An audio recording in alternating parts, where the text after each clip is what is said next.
தமிழ்நாடு அமைச்சரவை இன்னும் முழுமையடையாமலே இருக்குது. இன்னும் 22 முக்கியமான துறைகளுக்குமே அமைச்சர்கள் நியமிக்கப்படாமல் இருக்கிறாங்க. இதுக்கு என்ன காரணம்? தூய்மையான ஆட்சி கொடுப்போம், தூய்மையான நிர்வாகம் இருப்போம்னு நடத்துவோம்னு சொல்லிட்டு ஏற்கனவே நிறைய ஊழல் சுற்றச்சாட்டுகள் இருக்கக்கூடிய சிலருக்கு அமைச்சர் பொறுப்பு கொடுத்தால் அது தாவேகாவுக்கு ஆரம்பத்திலேயே ஒரு கெட்ட பேரை உருவாக்குறதுக்கான வாய்ப்பு. ஆட்சிக்கு வந்த பிறகு ஒரு 6 மாசமாவது அவங்களுக்கு வாய்ப்பு கொடுத்து அவங்க எப்படி செயல்படுகிறார்கள் என்பதை கண்காணிப்பது என்பது அவசியம். கேரளாவில் பிடி சதீசன் அவர்கள் பதவியேற்பு விழா நடந்துச்சு. இதுக்கு தமிழ்நாடு முதலமைச்சருக்கும் அழைப்பு விடுக்கப்பட்டது. தமிழ்நாடு முதலமைச்சர் மட்டும் இல்லாம இந்தியா கூட்டணி இருக்கக்கூடிய பல்வேறு தலைவர்களுக்கும் அழைப்பு விடுக்கப்பட்டது. ஆனா இந்திய கூட்டணி என்பது ஒரு ஒருங்கிணைந்த அமைப்பாக இன்றைக்கு இல்லை. 2029 தானே தேர்தல் பார்த்துக்கணும் அப்படின்னு பொறுமையான அணுகுமுறை காங்கிரஸ் செல்வதாக தெரிகிறது. அது தவறான அணுகுமுறை. மேற்கு வங்காளத்தில் நடந்த தேர்தலில் என்னெல்லாம் தவறுகள் நடந்ததுன்றது எல்லாருக்கும் இன்னைக்கு தெரியும். இந்தியா கூட்டணி வழிநடத்தக்கூடிய இடத்துல இப்போதும் காங்கிரஸ் தான் இருக்குதா? காங்கிரஸ் இருந்தாதான் சரியா இருக்குமா? வணக்கம் மக்களே, நான் உங்கள் மது கோபாசையிலிருந்து. இன்று நம்மோடு அரசியல் கலந்துரையாடுவதற்காக இணைந்திருப்பவர் அரசியல் திறனாய்வாளர் திரு தாமஸ் பிராங்கோ அவர்கள். சார் வணக்கம். சார் வணக்கம். சார், தமிழ்நாடு அமைச்சரவை இன்னும் முழுமையடையாமலே இருக்குது. இன்னும் 22 முக்கியமான துறைகளுக்குமே அமைச்சர்கள் நியமிக்கப்படாமல் இருக்கிறாங்க. இதற்கு என்ன காரணம்? நிர்வாக காரணங்கள் மட்டும் சொல்லலாமா? அதையும் தாண்டி அரசியல் காரணங்கள் அப்படிங்கிறத நிர்வாக காரணங்களை விட அதிக முக்கியத்துவம் வாய்ந்ததாக இருக்குதா? இன்னைக்கு தேர்தல் நடந்து முடிந்த 5 மாநிலங்களையும் நீங்க எடுத்து பாத்தீங்கன்னு சொன்னா, காங்கிரஸ் கேரளாவில ஆட்சி அமைப்பதற்கே ரொம்ப நாள் எடுத்துக்கிட்டாங்க. அங்க யார் முதல்வர் ஆகிறதுன்றதுல பெரிய போட்டி. கடைசியில் ஒரு வழியா நேற்று தான் பதவி ஏற்றிருக்கிறாங்க. அஸ்ஸாம்ல பதவி ஏற்றாங்க, முழுமையாக எல்லா அமைச்சரவையும் ஒதுக்கப்படவில்லை. மேற்கு வங்காளத்திலேயும் அதே நிலைமை தான். தமிழ்நாட்டுல ஆட்சி அமைக்கிறதுல கவர்னர் எடுத்துக்கொண்ட நடவடிக்கையினால தாமதமாச்சு. அதுக்கு பிறகு அமைச்சரவை 10 பேர் கொண்ட அமைச்சரவை அமைக்கப்பட்டிருக்கு. பொதுவா தமிழ்நாட்டுல 30, 31, 32 அமைச்சர்கள் வரைக்கும் இருப்பாங்க. இப்ப இதுல இன்றைக்கு தாவேகாவுக்கு 107 எம்எல்ஏக்கள் இருக்காங்க. காங்கிரஸ் 5 பேர் கொண்ட எம்எல்ஏ வைத்து ஆதரவு கொடுக்கறோம்னு சொல்லியிருக்காங்க. காங்கிரஸ் 2 மந்திரியாவது வேணும்னு கேட்கிறாங்க.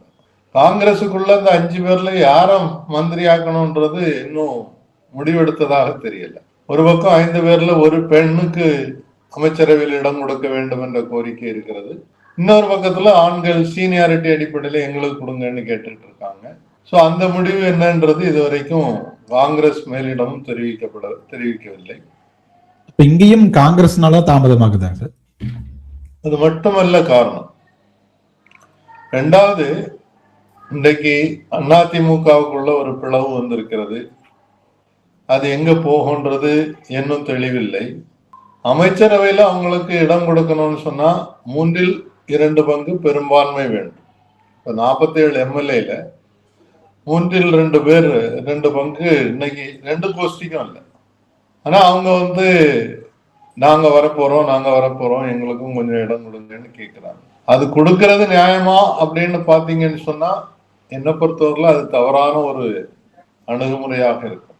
ஒரு கட்சியை 2ஆக்கி அதுல இருந்து ஒரு கோஷ்டியை தாவேகா எடுத்துக்கொண்டால் தாவேகாவுக்கு இருக்கக்கூடிய மரியாதை என்பது குறைந்து போவதற்கான வாய்ப்பு இருக்கு. தூய்மையான ஆட்சி கொடுப்போம், தூய்மையான நிர்வாகம் இருப்போம்னு நடத்துவோம்னு சொல்லிட்டு ஏற்கனவே நிறைய ஊழல் சுற்றச்சாட்டுகள் இருக்கக்கூடிய சிலருக்கு அமைச்சர் பொறுப்பு கொடுத்தால் அது தாவேகாவுக்கு ஆரம்பத்திலேயே ஒரு கெட்ட பேரை உருவாக்குறதுக்கான வாய்ப்பு. அப்போ அதை தடுக்கிறதுக்கான முயற்சிகள் இன்னொரு பக்கத்துல நடந்தது. ஆதரவு கொடுக்கக்கூடிய, வெளியிலிருந்து ஆதரவு கொடுக்கக்கூடிய கட்சிகளை பொறுத்தவரை அவங்க எங்களுக்கு ஆட்சியில் அதிகாரம் வேண்டான்னு சொல்லிட்டாங்க. அது சிபிஐ, சிபிஎம், விசிகா, முஸ்லீம் லீக், இவங்க யாருமே எங்களுக்கு ஆட்சியில் அதிகாரம் வேணும்னு கேட்கல. அப்போ இருக்கிறவங்கள வச்சு அமைச்சரவை நடத்தணும். அதை கொஞ்சம் முடிவெடுக்கிறதுக்கு காலதாமதம் ஆகிறதுக்கு பொறுத்தவரை நம்ம அதை பற்றி கவலைப்பட வேண்டியதில்லை அப்படின்றது என்னுடைய கருத்து. காரணம், அவங்க முக்கியமான துறைகளுக்கெல்லாம் ஏற்கனவே அமைச்சர் போட்டாச்சு. அவங்க வேலையும் செய்ய ஆரம்பிச்சிட்டாங்க. பலருடைய அணுகுமுறையும் நல்லா இருக்கு. குறிப்பாக கல்வித்துறையில மும்மொழி கொள்கையை நாங்கள் ஏற்றுக்கொள்ளவில்லை, PM ஸ்ரீ திட்டத்தை நாங்கள் ஏற்றுக்கொள்ளவில்லை, ஒன்றிய அரசினுடைய நிர்பந்தங்களுக்கு நாங்கள் அடிபணிய மாட்டோம் என்பதை கல்வித்துறை அமைச்சர் தெளிவாக சொல்லியிருக்கார். தொழில்துறையில ஒரு இளைய தலைமுறையை சார்ந்த ஒரு பெண்மணிக்கு வாய்ப்பு கொடுத்திருக்காங்க. அவங்களும் நல்ல முயற்சிகளை செய்வதற்காக பல்வேறு ஆலோசனைகளை கேட்டுக்கொண்டிருக்கிறார். இந்திய தொழில் முனைவோர் சங்கம் சார்பாக KE ரகுநாதன் அவர்கள் பல ஆலோசனைகளை எழுத்துப்பூர்வமாக அவங்களுக்கு தெரிவித்திருக்கிறார். அதே மாதிரி தொழில் அதிபர்களுடைய பல்வேறு கூட்டமைப்புகள் இருக்கு. அவங்க நேரடியாக சந்திச்சு சில கோரிக்கைகளை முதலமைச்சருக்கே கொடுத்திருக்காங்க. நேற்று பாத்தீங்கன்னா முதலமைச்சரை சந்திச்சு இந்திய மாணவர் சங்கத்தினுடைய பிரதிநிதிகள் சில கோரிக்கைகளை வச்சிருக்கிறாங்க. அதுல பல கோரிக்கைகளை உடனடியாக நிறைவேற்றுவோம் அப்படின்னு சொன்னதோட, உங்களுக்கு எப்ப இருந்தாலும் என்னை சந்திக்கலாம், ஆலோசனைகள் சொல்லலாம் அப்படின்னு சொல்லியிருக்கிறார். குறிப்பாக அவரும் அந்த இருமொழி கொள்கை என்பதை தெளிவாக அவங்க மத்தியில பேசும்போது சொல்லியிருக்கிறார். ஸோ நிதி அமைச்சராக இருக்கிறதுல மூத்த ஒரு தலைவர் என்ற முறையில செங்கோட்டையன் அவர்களை நியமித்திருக்கிறார்கள். அவருக்கு நிறைய அனுபவங்கள் இருக்கு. இன்னொன்னு, நம்ம தமிழ்நாட்டுல மட்டுமல்ல, இந்திய அரசாங்கம்னாலும் சரி, மற்ற மாநிலங்கள்னாலும் சரி, அரசாங்கத்தினுடைய செயல்பாட்டுகளுக்கு பின்புலமாக இருக்கக்கூடியது அதிகாரிகள் தான். தமிழ்நாட்டை பொறுத்தவரையில் ஆட்சி மாறினாலும் அதிகாரிகள் அவங்களுடைய சின்சியாரிட்டியோட முழு ஒத்துழைப்பு கொடுத்து, அவங்களுக்குன்னு ஒரு அரசியல் இல்லாமல் அரசியலுக்கு அப்பாற்பட்டு நிற்கக்கூடிய ஒரு செயல்பாட்டை நம்ம தெளிவாக பார்த்துட்டு இருக்கோம். அந்த விதத்துல நல்ல அதிகாரிகள் தேர்ந்தெடுக்கப்பட்டிருக்கிறார்கள் பல்வேறு துறைகளுக்கு. இன்னைக்கு முனிசிபல் அட்மினிஸ்ட்ரேஷனுக்கு நேற்று திரு ககன்தீப் சிங் பேடி அவர்களை நியமித்திருக்கிறார். அவர் எந்த துறையில நிர்வாகத்துக்கு போனாலும் அந்த துறையில மிகச்சிறந்த செயல்பாடுகளை செய்திருக்கிறார் என்பது அவருடைய வரலாறு. எந்த அரசியலுக்கும் இடம் கொடுக்காமல் நடுநிலையாக நின்று செயல்படக்கூடிய. அதே மாதிரி நிதித்துறை செயலாளராக சித்திக் அவர்களை நியமித்திருக்கிறார். அவர் ஒன்றிய அரசுல ஏற்கனவே நிதித்துறையில் செயல்பட்ட அனுபவம் இருக்கு. அது இங்க அவருக்கு மிகவும் கை கொடுக்கும். அப்படி பார்க்கும்போது நல்ல நிர்வாகத்தை நடத்துவதற்கான அதிகாரிகளை தேர்ந்தெடுத்து நியமித்துக் கொண்டிருக்கிறார்கள். அமைச்சரவை தாமதமானாலும் அதனால எந்த செயல்பாடுகளும் நின்று போகவில்லை. ஒரு புதிதாக ஆட்சிக்கு வந்திருக்கக்கூடிய சினிமாவில இருந்து நேரடியாக அரசியலுக்கு வந்தவர், அவருக்கு கொஞ்சம் நேரம் கொடுக்கணும். இதுவரை அவர் செயல்பட்டு இருக்கக்கூடிய பல்வேறு விஷயங்கள்ல பாராட்ட வேண்டிய விஷயங்கள் இருக்கு. அதை நம்ம பாராட்டித்தான் ஆகணும். விமர்சனங்கள், தேர்தல் எப்படி நடந்தது, அதெல்லாம் ஒரு பக்கம். அதெல்லாம் நானும் நிறைய பேசியிருக்கிறேன். இன்றைக்கு ஆட்சிக்கு வந்த பிறகு ஒரு 6 மாசமாவது அவங்களுக்கு வாய்ப்பு கொடுத்து அவங்க எப்படி செயல்படுகிறார்கள் என்பதை கண்காணிப்பது என்பது அவசியம். இப்போ குறிப்பாக அந்த ஒரு ஜோதிடரை நியமித்தார்கள். விமர்சனம் வந்தது, உடனே அவங்கள நீக்கிட்டாங்க. அதே மாதிரி யூகத்துல சோசியல் மீடியாவில் பலரும் ஆதவ் அர்ஜுனா எக்ஸைஸ் டிபார்ட்மெண்ட்டுக்கு அமைச்சரா போட போறாங்க அப்படின்னாங்க. ஆனா அது நடக்கல. அதே மாதிரி கல்வித்துறைக்கு வெங்கட்ராமனை போட போறாங்கன்னு சொல்லி செய்தி கிளப்பப்பட்டது. ஆனா அதுக்கு மாறாக இன்னொருத்தர் நியமிக்கப்பட்டிருக்கிறார். அப்ப இதை கூர்மையாக முதலமைச்சருக்கு தகவல் கொடுப்பதற்கான ஒரு ஏற்பாடு இருக்கு. 4 அலுவலர்கள், மூத்த அதிகாரிகள் இருக்காங்க. இது போக தகவல் தொடர்பு துறையிலிருந்து பத்திரிகைகள்ல என்ன விமர்சனங்கள் வருது, சோசியல் மீடியாவில் என்ன விமர்சனங்கள் வருது, இது எந்த முதலமைச்சராக இருந்தாலும் அவங்களுக்கு டெய்லி பேசிஸ்ல ஒரு ரிப்போர்ட் போகும். அதே மாதிரி உளவுத்துறையில இருந்து டெய்லி பேசிஸ்ல ரிப்போர்ட் போகும், என்னென்ன நடந்துகிட்டு இருக்குன்னு சொல்லி. அதை அடிப்படையாக வைத்து முடிவுகள் எடுக்க வேண்டியது முதலமைச்சர். முதலமைச்சருக்கும் அவருக்கு ஆலோசனை சொல்வதற்கு இந்த அதிகாரிகளுக்கு அப்பாற்பட்டு சிலர் இருக்கலாம், பொதுவா இருக்கிறது என்பது எல்லா அரசுகளையும் பார்த்திருக்கோம். அதனால என்ன பொறுத்தவரையில இப்போ அமைச்சரவை கொஞ்சம் தாமதமாகிறதை பொறுத்தவரையில் நாம் வருத்தப்பட வேண்டியதில்லை, அதை இப்போ விமர்சிக்க வேண்டியதில்லை. இதுல அரசியல் காரணமா நிர்வாகம் காரணமா அப்படின்னா ரெண்டும் இருக்கு. அது ரெண்டையும் அவங்க பேலன்ஸ் பண்ணி சீக்கிரத்துல ஒரு புதிய அமைச்சரவை விரிவுபடுத்தப்படும் என்று நினைக்கிறேன். அதுல நல்லவர்களை தேர்ந்தெடுக்க வேண்டும், நேர்மையானவர்களை தேர்ந்தெடுக்க வேண்டும். அனுபவம் உள்ளவர்கள் ரொம்ப அவங்க கட்சியில ரொம்ப குறைவு. அதே நேரத்துல அவங்களுடைய தகுதியின் அடிப்படையில, அவங்க பின்புலத்தின் அடிப்படையில் நல்ல அதிகாரிகளோடு ஒத்துப்போகக்கூடியவர்களாக பார்த்து நியமித்தால் நிச்சயமாக ஒரு நல்லாட்சியை கொடுப்பதற்கு தமிழ்நாட்டில் வாய்ப்பு இருக்கு. தமிழ்நாடு ஏற்கனவே பல துறைகளில் முன்னோங்கி நிற்கிறது. அதுல அடுத்த கட்ட வளர்ச்சிக்கு அது வழிவகுப்பதற்கு பெரிய வாய்ப்புகள் இருக்கு. கொஞ்சம் பொறுத்திருந்து பார்ப்போம் அப்படின்னு நினைக்கிறேன். இப்ப கேரளாவில் விடி சதீசன் அவர்கள் பதவியேற்பு விழா நடந்துச்சு. இதுக்கு தமிழ்நாடு முதலமைச்சருக்கும் அழைப்பு விடுக்கப்பட்டது. தமிழ்நாடு முதலமைச்சர் மட்டும் இல்லாம இந்தியா கூட்டணி இருக்கக்கூடிய பல்வேறு தலைவர்களுக்கும் அழைப்பு விடுக்கப்பட்டது. ஆனா அப்படி யாருமே கலந்துகிட்டது மாதிரி தெரியலைங்க சார். எதனால இது தவிர்த்திருக்கிறாங்கன்னு பார்க்கலாம். அதாவது ரெண்டு விஷயங்கள். முதல்ல முதலமைச்சர் விஜய் அவர்கள் போறதா சொன்னாங்க, அப்புறம் போகல அப்படின்னு சொன்னாங்க. அவருக்கு இங்க வேலைப்பணி ஏராளமாக இருக்குது. இந்த அமைச்சரவை பதவியேற்புள்ளான்றது ஒரு ஷோ தான். அதுல போய் இவருக்கு எந்த முக்கியத்துவம் கிடைக்க போறது இல்லை. அவர் பாராட்டு சொல்லிட்டு திருப்பி வர வேண்டியது அவ்வளவுதான். காங்கிரசினுடையவே எல்லா முதல்வர்களும் கலந்துகிடல. சீதாராமையா அவர்கள் கலந்து கொண்டிருக்கிறார். நீங்க சொல்லக்கூடிய இந்திய கூட்டணி என்பது இன்றைக்கு ஒரு முழு கூட்டணியாக இல்லை. குறிப்பாக தமிழ்நாட்டில் காங்கிரஸ் யாருடைய கூட்டணியில இருந்தாங்களோ அவங்கள இருந்து அவங்களுக்கு தகவல் கூட சொல்லாமல் உடனடியாக போய் தாவேகாவுக்கு ஆதரவு கொடுத்தாங்க. அதனால திராவிட முன்னேற்ற கழகம் பாராளுமன்றத்தில் கூட எங்களுடைய இருக்கைகளை மாற்ற வேண்டும் என்பதை கேட்டிருக்கிறார். பல விமர்சனங்களை தலைவர்கள் சொல்லியிருக்கிறாங்க. அதே மாதிரி இந்த மேற்கு வங்காளத்துல மமதா பானர்ஜி அவர்கள் ஒரு கொடுங்கோல் ஆட்சி ஆரம்பித்திருக்கிறது. நிறைய அநியாயங்கள் நடக்குது, புல்டோசர் ஆட்சி நடக்குது. எல்லா எதிர்கட்சிகளும் சேர்ந்து நாம செயல்படணும்னு ஒரு அழைப்பு கொடுத்தாங்க. அந்த அழைப்புக்கு இதுவரைக்கும் எந்த பதிலும் எல்லாரும் சொல்லல. அகிலேஷ் யாதவ் உத்தரப்பிரதேசத்துல இருந்து போய் அவங்களுக்கு நான் ஆதரவு கொடுக்குறேன், அவங்க கூட நிற்பேன்னு சொல்லி பேசிட்டு வந்திருக்கிறார். அப்போ இன்னைக்கு இந்திய கூட்டணி என்பது ஒரு ஒருங்கிணைந்த அமைப்பாக இன்னைக்கு இல்லை. அதனை வழிநடத்த வேண்டிய காங்கிரஸ் இன்னும் நிறைய செயல்பட வேண்டியது இருக்கிறது. எல்லோரையும் அரைவளர்த்தி கொண்டு போகக்கூடிய அணுகுமுறை என்பது அவங்களுக்கு வேணும். பல மாநிலங்கள்ல அவங்க ஆட்சியிலையும் இல்லை, பல மாநிலங்கள்ல அவங்க நினைச்சாலும் விரைவான ஒரு காலகட்டத்தில் அவங்களுக்கு ஆட்சி அமைப்பதற்கான வாய்ப்பே இல்லை. அப்போ அந்தந்த பகுதிகளில் இருக்கக்கூடிய பிராந்தியங்களில் இருக்கக்கூடிய ரீஜனல் பார்ட்டிஸோட தான் இணைஞ்சு போனா தான் இந்திய கூட்டணி என்பது மீண்டும் வலுவாக முடியும். அப்படி வலுவாகணும்னாக்கி அந்த வலுவாகுவதற்காக சில அடிப்படை திட்டங்களையும் தயாரிக்கும். அப்படிப்பட்ட ஒரு அடிப்படை திட்டமும் இதுவரை தயாரிக்கப்படவில்லை. 2029 தானே தேர்தல் பார்த்துக்கிடுவோம் அப்படின்னு பொறுமையான அணுகுமுறையில் காங்கிரஸ் செல்வதாக தெரிகிறது. ஆனா அது தவறான அணுகுமுறை.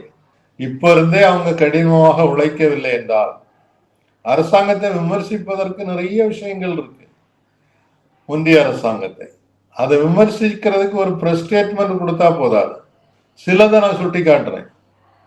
மகாத்மா காந்தி ஊரக வேலைவாய்ப்பு திட்டம், 100 நாள் வேலை திட்டம்னு நம்ம சொல்லுவோம், அது நிறுத்தப்பட்டு விட்டது. இப்ப விபி ராம்ஜின்னு ஒரு ஸ்கீம்னு சொல்லியிருக்காங்க. அதுல யாருக்கும் வேலை கிடைக்க மாட்டேங்குது. வேலைக்கான உத்தரவாதம் என்பது இல்லைன்னு ஆயிடுச்சு. டோக்கனா ஒரு போராட்டம் நடத்தினாங்க தனியாக காங்கிரஸ், அதோட நிறுத்திட்டாங்க. அதை எல்லோரையும் சேர்ந்து நின்று போராட்டம் நடத்துறதுக்கு அவங்க முன்முயற்சி எடுத்திருக்கணும். இப்பவும் எடுக்கிறதுக்கான தேவை இருக்கு. அதே மாதிரி ஃபாரின் கரன்சி ரெகுலேஷன் ஆக்ட், அதுல கொண்டு வந்திருக்கக்கூடிய மாற்றங்கள் சிறுபான்மையினர்கள் நடத்திக்கிட்டு இருக்கக்கூடிய கல்வி நிறுவனங்கள், கல்லூரிகள், அநாதை இல்லங்கள், மாற்றுத்திறனாளிகளுக்கான பயிற்சி மையங்கள், ஈவன் கோவில்களை கூட கையகப்படுத்துவதற்கான அதிகாரம் அவங்களுக்கு அரசாங்கத்திற்கு ஒரு ஸ்பெஷல் ஆபீசருக்கு கொடுக்கப்பட்டிருக்கிறது. அதுக்கு எதிராக கட்டாயமாக எல்லா எதிர்கட்சிகளும் சேர்ந்து குரல் கொடுக்க வேண்டிய தேவை இருக்கு. தேர்தல் நடத்தக்கூடிய விதிமுறைகளில், அணுகுமுறைகளில் ஏராளமான குற்றச்சாட்டுகள் ஆதாரபூர்வமான புள்ளி விவரங்களோடு கொடுக்கப்பட்டு தேர்தல் ஆணையரை நியமிக்கிற முறையை மாற்றினதுலேயே ஏகப்பட்ட பிரச்சனை வந்தது. அவருக்கு ஒரு சட்ட திருத்தம் கொண்டு அவருக்கு மேல எந்த வழக்கும் போட முடியாது அப்படின்னு ஒரு கொண்டு வந்ததுனால அவர் வச்சேதான் சட்டம்னு சொல்லி சட்டத்துக்கு புறம்பான பல விஷயங்களை செய்துட்டு இருக்கார். வாக்கு இயந்திரங்களின் மீது மக்களுக்கு இன்னைக்கு நம்பிக்கை என்பது கொஞ்சம் கொஞ்சமாக இல்லாமல் போயிட்டு இருக்குது. அப்போ அதற்காக எல்லோரையும் ஒருங்கிணைத்து ஒரு போராட்டம் நடத்தணும்னா அது காங்கிரஸ் முன்முயற்சி எடுக்கணும்ல. விமர்சனங்கள் சொல்றாங்க, இடையில ஓட்சோரினாங்க, ஒரு பத்திரிகையாளர் சந்திப்பு நடத்தினாங்க. அதுக்கு தொடர்ச்சியாக என்ன நடவடிக்கை எடுக்கிறாங்க? அது எடுக்காத வரைக்கும் காங்கிரசும் வலுப்பெற முடியாது, இந்தியா கூட்டணியும் வலுப்பெறுவதற்கு வாய்ப்பு இல்லாமல் போகும். எதிர்கட்சிகளை பொறுத்த வரைக்கும் தொடர்ந்து தேர்தல் ஆணையத்தை குற்றம் சொல்றாங்க, அரசியலமைப்பு தொடர்பான குற்றச்சாட்டுகள் வைக்கிறாங்க. ஆனா அப்படி எல்லாம் நடக்கும் பொழுது மக்களுக்கு என்ன மாதிரியான பாதிப்பு வரும் அப்படின்னு கொண்டு போய் மக்கள்கிட்ட சேர்க்கிற இடத்துல கோட்டை விடுறாங்க அப்படின்னு எடுத்துக்கலாமா சார்? நிச்சயமா அதுல கோட்டை விடுகிறார்கள்ன்றதுதான் உண்மை. ஆந்திராவில ரொம்ப ஆதாரப்பூர்வமாக டாக்டர் பரக்கலா பிரபாகர் கொடுத்திருக்கக்கூடிய புள்ளி விவரங்கள், ராத்திரி 11:45 இருந்து காலையில 2 மணி வரைக்கும் 3500 பூத்துல மட்டும் 17,53,000 வாக்குகள் பதிவானதுன்னு தேர்தல் ஆணையர் சொல்றாரு. ஆனா இன்னைக்கு வரைக்கும் அந்த 3500 பூத் யாருன்னு சொல்லல. எங்கேயும் பத்திரிகைகள் ராத்திரியில் அந்த மாதிரி கியூல நின்று மக்கள் வாக்களித்ததாக சொல்லல. அவர் போட்டிருக்கக்கூடிய கணக்குப்படி பாத்தீங்கன்னா 6 செகண்ட்ல நீங்க ஒரு ஓட்டு போட்டுட்டு வெளியில வரணும். அதுக்கு பிராக்டிக்கலா சாத்தியமே கிடையாது. அதை கையில் எடுத்து போராட வேண்டாமா இல்லையா? இப்போ மேற்கு வங்காளத்தில் நடந்த தேர்தலில் என்னெல்லாம் தவறுகள் நடந்ததுன்றது எல்லாருக்கும் இன்னைக்கு தெரியும். எவ்வளவு பெரிய இராணுவத்தை கொண்டு போய் குவிச்சாங்க, பூத்துகள்ல என்ன மோசடி நடந்தது, வாக்கு எந்திரங்கள் வைக்கக்கூடிய இடங்கள்ல என்ன மோசடிகள் நடந்தது, வாக்கு எந்திரங்கள்ல என்ன மோசடிகள் நடந்திருக்குதுன்னு ஊகமாக பலரும் சொல்றாங்க.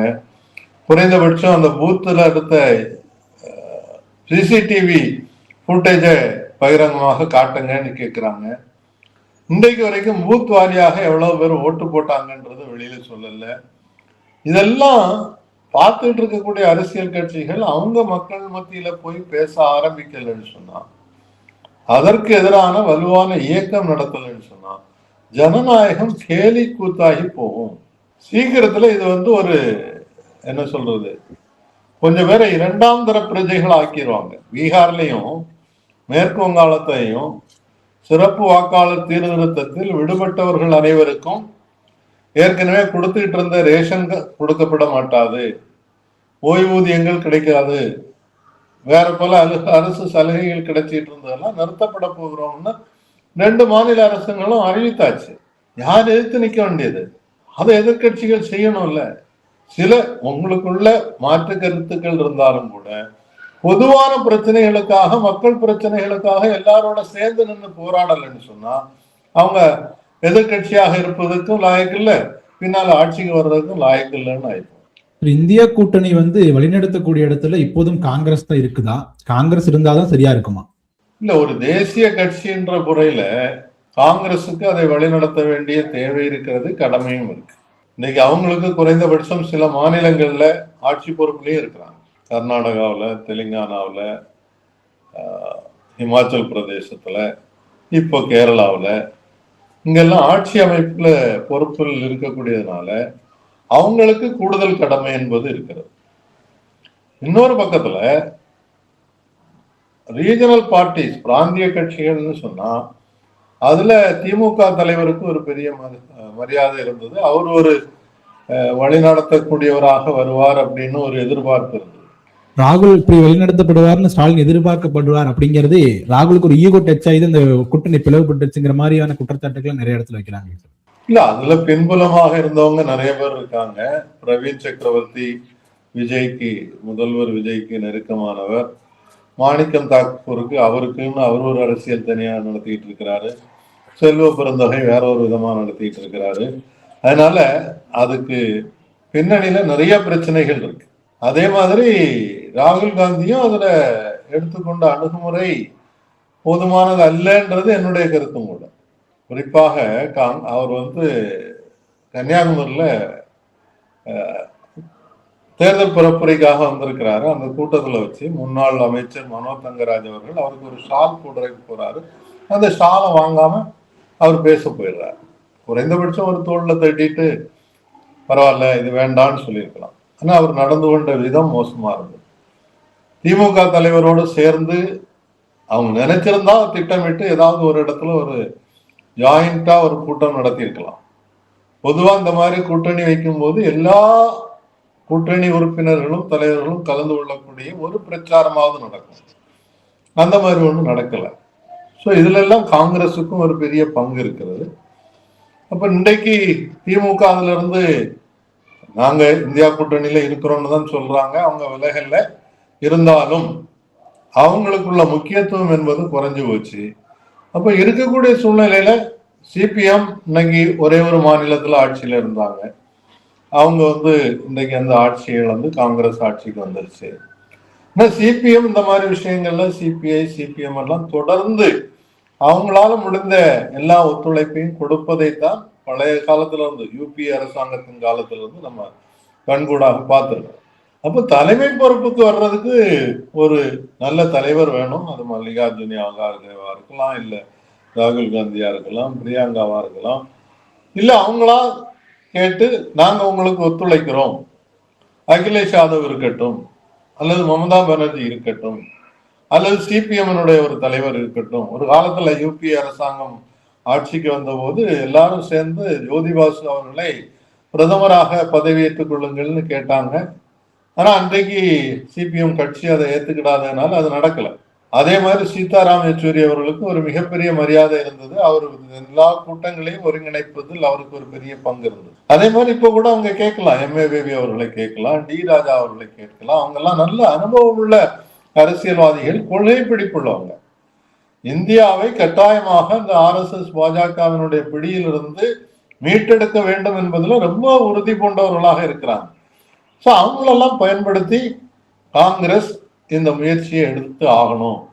அது எடுக்காத வரைக்கும் எதிர்கட்சிகள் பலவீனமாக இருக்கும், கூட்டணி பலவீனமாக இருக்கும். அது பாஜகவுக்கு மிகப்பெரிய பலமாக இருந்து கொண்டிருக்கும். அதை அவங்க புரிஞ்சுட்டு செயல்பட்டா நல்லதுன்னு நினைக்கிறேன். ஓகேங்க சார், அடுத்தடுத்து என்ன நடக்குது அப்படிங்கிறது அடுத்தடுத்து வரக்கூடிய வீடியோக்கள்ல விவாதிக்கலாங்க சார். உங்களுடைய நேரத்திற்கும் கருத்து பதிவிற்கும் ரொம்ப நன்றி. நன்றி, வணக்கம்.